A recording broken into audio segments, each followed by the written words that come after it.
Alright, gacha is done. Very pleased. 3 new servants imminent. Back-to-back-to-back videos. We're gonna start by talking about the latest 5-star servant first, because I of course want to see what she's made of. I'm of course talking about CL. There she is. Wow, that is a big drink and bore guard that I did not notice before. Honestly, this Ascension, pretty nice too already. Because this is supposed to be like a summer Ascension, right? 2 we know is going to be that teacher one. That's kind of a meme because it has the Neko Arc MP as well, right? 3, I have no idea. Let's begin with aesthetics checks and get her up to speed.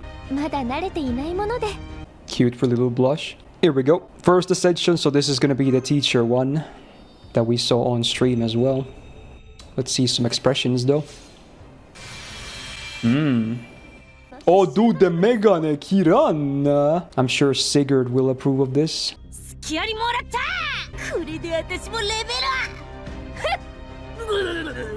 What? Alright, here we go. This is unknown waters now. Ascension 3 imminent.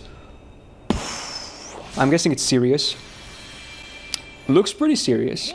Also, wow, very different. Star Seal. Also, is that a shuffle icon? Oh my, okay. So yeah, if before people thought she looked a bit like Mashu, well, I guess now people are gonna be triggered. Yeah, Mashu looks like her, okay. But I'm an FGO, player first and foremost. But yeah, you get what I mean. Anyway, now definitely looks a lot more like Mashu. It's a pretty clean design. It's not like overly bloated or anything. All right, are you guys ready? There's no way the summer one will be the FA one, right? Because she seems to be quite a serious servant too. But I would be okay with that. Okay, let's see. FA. Another Takeuchi FA. Yeah, okay. Ascension 3. It's one of those that's like from the front. No offense to Muramasa, but this FA looks so much better. So she's like doing this with her hands. These hands!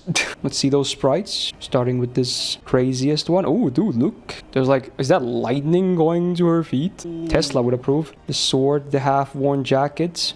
We get them boots. Personally, I'm not a boots guy, but you know, I know a lot of people like them high boots. Glasses are good, Civ, though. The jacket thing that she has on top of the swimsuit question mark looks a little bit like Castoria Summers thingy, right? Anyone else? As someone who doesn't really know her too well, and, I'm kind of a degen, I'm probably gonna go with Ascension 1.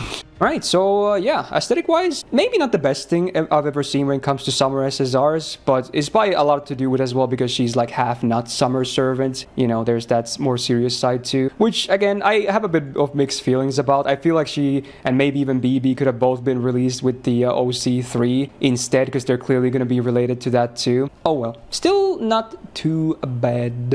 Now, let's talk about gameplay. Now I need to open up Atlas. So, she's a 5-star Moon Cancer and on max level 90, she has 11.6k attack with no foes, which, again, is not very high, and sadly Moon Cancer is very, very neutral as a class with no, like, bonus modifier either. So, assuming she's a DPS, which she probably is, looking at her MP, it's not the best start ever stat-wise, but, you know, could still have a lot of other fun stuff going for her. Like, let's be real, Space Aresh wasn't, like, wowing me with her stats either, and turns out, I mean, she still has so much other stuff too, so stats are not always make or break necessarily. Now, deck-wise, what do we have? A double Buster, double Arts, once again. Pretty good standard deck, my favorite again, if you will.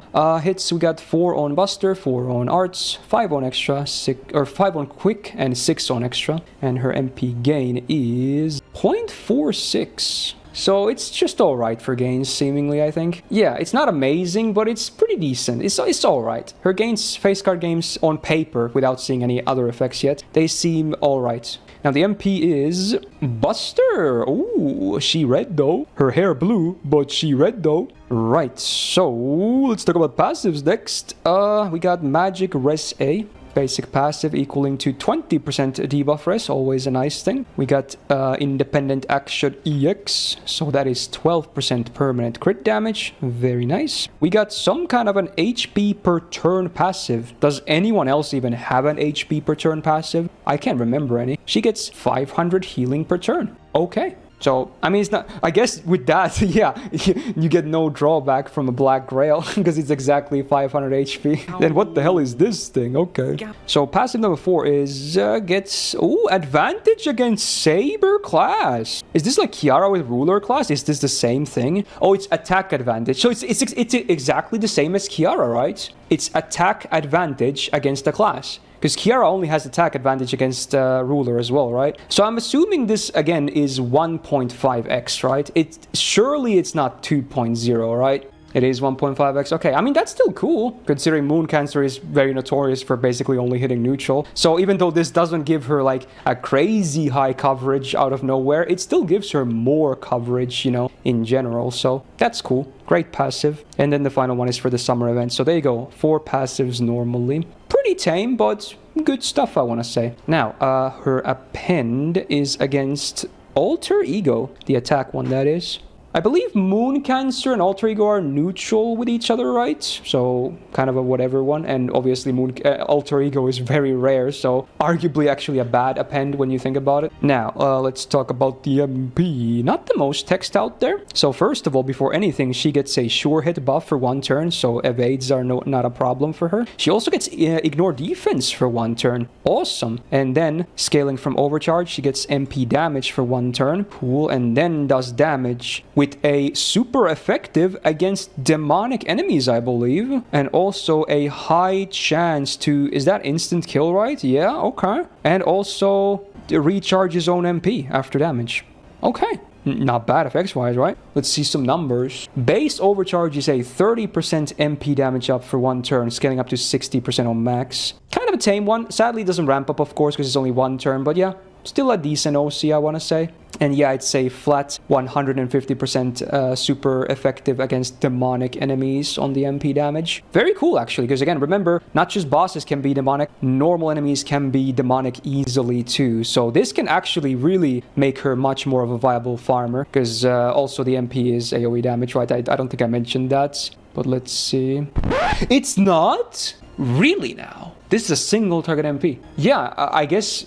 Wow, I didn't realize that. I just assumed she was going to be AoE because she did like a big blast, but my bad. Only OGBB is single target, right? Of Moon Cancers. So it's honestly, it's about damn time there was another one that's single target. Yeah, I mean, honestly, great. The effects sounded way better for bosses anyway. Like, you don't need sure hit or, ignore defense for farming. So honestly, I'm kind of happy that she's single target. That's awesome. And then also reading further, it's 100% chance to instant kill the target. So that's why it was also high chance, because it's a single target one. So for bosses, that's going to be... I feel like because she's single target, this is basically completely irrelevant, but maybe she can have some multi-core presence where that 100% could be applied, but most likely the weakest effect of the MP. And then she charges 20%, so wow, it's always a flat 20. You can't, it's not like overcharge or anything. So even though the MP itself doesn't refund anything because it's a buster one, the effect itself refunds 20%.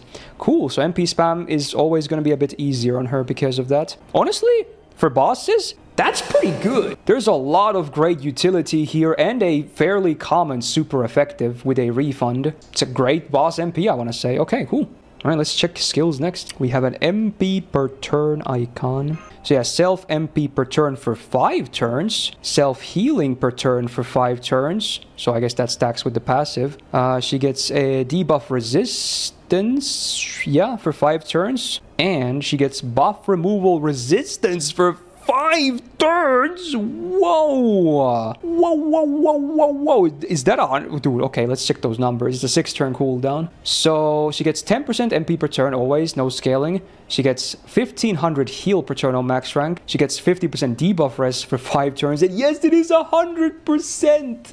It doesn't even have times. It's flat 5 turns. What? This is the strongest buff removal resistance in the game by far. Whoa, that's a near 100% uptime. Yo, that's great utility though. And most of the time she has minimum... Actually, wait, how much was the passive? It was like 20%, right? Yeah, most of the time she has 70% debuff rest too. 5 out of 6 turns, she has 70% debuff rest. So she's even really good against debuffs. True. Well, it's not permanent with the append because it only works 1 time per battle, but it's 2 times in a row though. That's 10 turns, and a lot of fights just end before 10 turns, so yeah, that's really good. Wow. Yeah, it's a 2k heal if you count the passive as well. That's a great skill actually for bosses. Wow. Yeah. Self-sustainability is real. It's a great defensive skill. You have the main card types on skill number 2. So self arts and buster up for 3 turns. Then when arts attacking, one enemy's absorb one enemy's health and a low chance to reduce their charge. And removes guts as well. All of that happens on an arts attack, by the way. Oh, no, it's not. No, it's not. It's healing down for the enemy. I'm stupid. It's healing down. Oh, my bad. She does a 3-turn healing down on the target for 3 turns. So that's all of that stuff happens on the arts attack. And then that effect lasts for 3 turns. And then when Buster attacking, she charges her own gauge a little bit. And that effect lasts for 3 turns. So only Buster only has 1 effect. Arts has 3. But Buster sounds good. And then when HP is 50% or higher, crit damage up by 3 turns. And when HP percent is 100%, crit damage up by 3 turns. So when you pop this on max HP, you get 2 crit buffs. If not max HP and you're 50% or higher, you get 1. And if less than 50, you get no crit buffs. Okay, let's see. Numbers. This could be a lot of good stuff. So 6-turn cooldown, 30% card type up both. Okay. 3 turns. She does a minus 20% healing down for 3 turns on the enemy per arts card hit. 30% chance to drain the target by 1 per arts card hit. Okay, not bad. It's a bit it's sadly going to be unreliable, but it's very nice because that's potentially so much stall, like holy, even if she only has 2 arts cards. Then the guts is removed. That doesn't scale. Anyway, you get 10% gauge when attacking with Buster, and I believe it says all Buster cards. So okay, so wait, your MP actually refunds 30% now, because this doesn't limit it to normal Buster cards. This just says when Buster attacking with her. And her MP is a Buster, so yeah, the MP actually with this skill active refunds 30% now instead of 20. And yeah, when you have skill 1 active, you get that 10% tick, it's 40% minimum. And then if your HP is 50% or higher, you get 50% crit damage for 3 turns, and max HP another 50%. So wait, that's why is it so easy for so much? She gets 100% crit damage for 3 turns on max HP. What? Why is it max HP? Why shouldn't it be like the opposite? She just gets, there's no drawbacks. And yeah, she keeps healing herself. So it's probably not that hard to keep her on max HP anyway. I mean, the healing is irrelevant for turn 1 basically, unless there's a gimmick, because you're going to start on max HP anyway. So turn 1 you get giga crits. But then on rotation 2, chances are you might be max HP anyway because of all the healing. Yeah, this is insane. This is a great freaking skill. So packed. Like, the first skill was great defense and utility. Second skill is all about raw freaking offense. Dude, these two skills alone would be, I think, giving her a good kit. Like, this would already be a pretty solid kit. But we have 1 more skill to go. And I like what it's looking at because it has a shuffle icon, okay? Alright, let's see. If she has, like, a defensive thing here too, she's gonna be so loaded for effects. The command cards of allies besides herself, is that cannot happen for 1 time, 1 turn? Is that what it is? Yeah, they can't be drawn, basically. And then shuffles cards. Wait, does this mean it's guaranteed 5 cards of hers? It's like better than Bunnytoria because it's both allies get fucked. What? This is better. She gets guaranteed 5 of her cards when you use this? Okay, what else? Battery for herself as well, okay. And then gets a big defense up. It says a lot of defense up for herself for 3 hits, 3 turns. When damaged, heals herself for 3 hits, 3 turns. So more healing as well. Yo, this is good. I mean, it does have a downtime, but every 6 turns, maybe 5 with the append or less with Koyan, you can guarantee a full hand for her. That's so good. Like, eliminating RNG every now and then is huge. Like, it's not like Bunnytoria, it was like, you pick 1 ally and then you have to do a bunch of coin flips.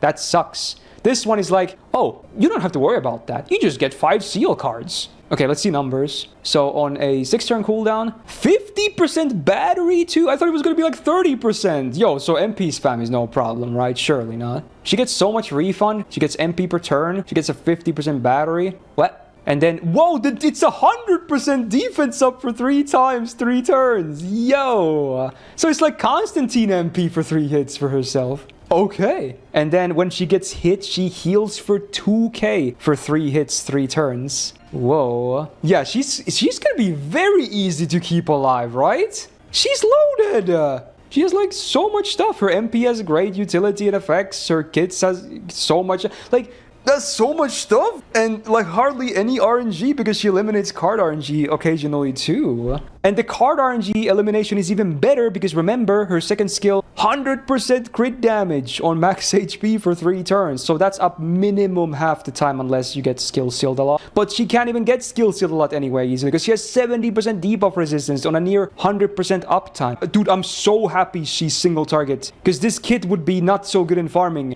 Maybe she can even still have some multi-core presence, of course. Totally, because she has these big batteries and whatnot, and the refund, etc., and the big crits potentially, and can, you know, get all her cards. There could be some multi-core farming potential too. But man, I'm so happy for the pop boss potential here. Also, yeah, true. She probably has pretty decent solos too, right? There's a lot of good stuff here for solos too, especially all the free healing. This is a servant right here. This is a boss killer. All right, let's go. Let's put on Sprite 3, all threes, and let's go see some animation.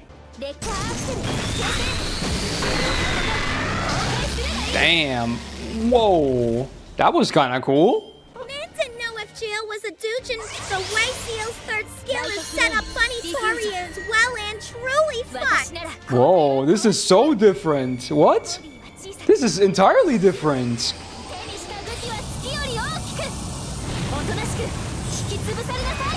Whoa. I was expecting like a variant of the previous MP again. Okay, let's see gains as well. And animations. Ooh, not bad.